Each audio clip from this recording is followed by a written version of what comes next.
Hello and welcome to Frontrunner Motorsport and another roundup of the weekend's racing action. And possibly for the last time in 2022, as a lot of race series came to an end.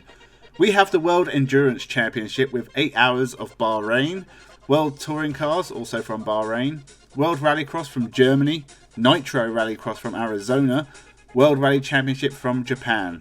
A lot of these series had their final rounds with the exception of World Touring Cars and Nitro Rallycross. So with that, let's recap all the best bits. The World Rally Championship came to an end in Japan, and there wasn't a lot to fight for, with the championship and constructors all tied up. Tanak had a tight hold on second. This was purely for personal pride. A lot of cars hit issues on day one. Craig Breen crashed again. He's got to stop doing that. It's been a bad year for Breen. Teammate Greensmith had issues early on also. Ogier had a puncture that dropped him back. And Danny Sordo's hopes of finishing the year on a high went up in literal flames. It was close up front going into the second half of the rally, with Elflyn Evans leading the charging Hyundais.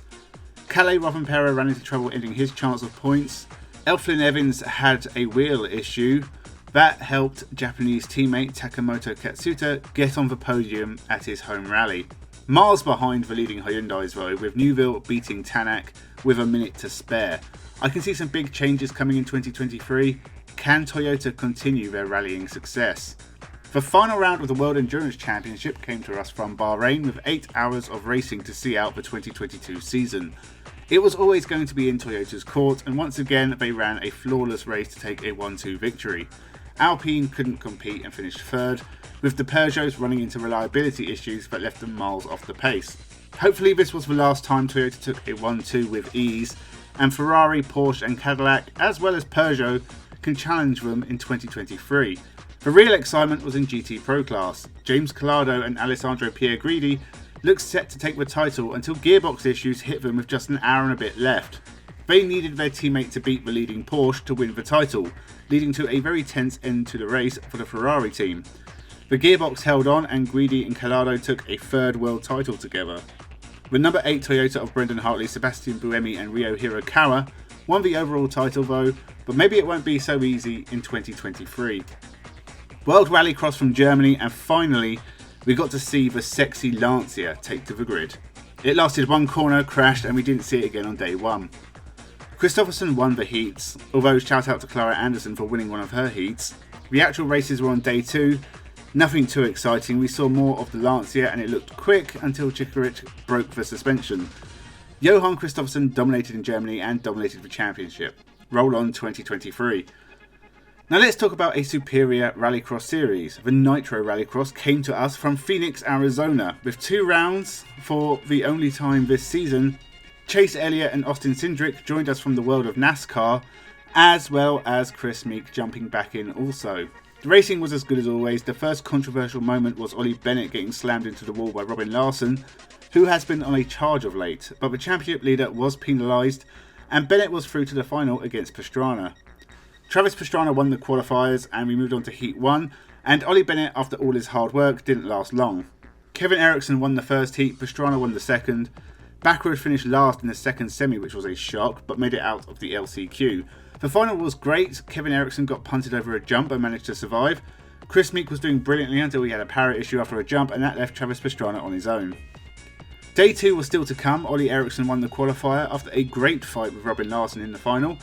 Ollie Eriksson and Robin Larson then won the first heats to secure the front row. The LCQ was absolutely manic. Easy work for Chris Meek, who stayed out of trouble, but everyone else had issues. Austrian Cindric almost took second, but Ollie Bennett joined Meek and everyone else in the final. The first attempt was red flagged after Andreas Backrud had a massive shunt. He went end over end. It's his second big shunt this season. The restarted final saw Robin Larson win from Ollie Eriksson and a first podium for Chris Meek. Exciting stuff. Robin Larson leads the title race with the next round in January. World Touring Cars from Bahrain, not the most exciting track to have your penultimate round, but at least we had a slightly bigger grid. Still no Cyan Lincoln Co, but we had a couple extra cars for Nicky Katzberg, Franco Girolami and Victor Davidovsky. Katzberg was spun on the first lap, so I bet he wishes he didn't bother turning up. The race was nothing special and Mikel Azcona dominated, pretty much securing the championship. The World Touring Car Series is going to die, not with a bang, but with a whimper. Race 2 wasn't any better. There was some chaos at the start with Audi shooting off in all directions, and Mikel Azcona climbed a few places from 8th, even passing main title rival, if you can call Nesta Girolami a rival at this point. Norbert Mikulec took the win, and Mikel Azcona has a 60-point lead in the championship with 2 races left. Even if Girolami kidnaps and locks him in the basement, he's not winning this championship. Rope's cheap, so you might as well try it anyway. So that was a lot of racing, and this is probably the last roundup of the year, as there are only a few race series still going over the next couple of weeks. What was your race of the weekend? I'm going to have to go for the WRC in Japan. Lots of action, it was very exciting, and it was nice to see Japan back on the calendar.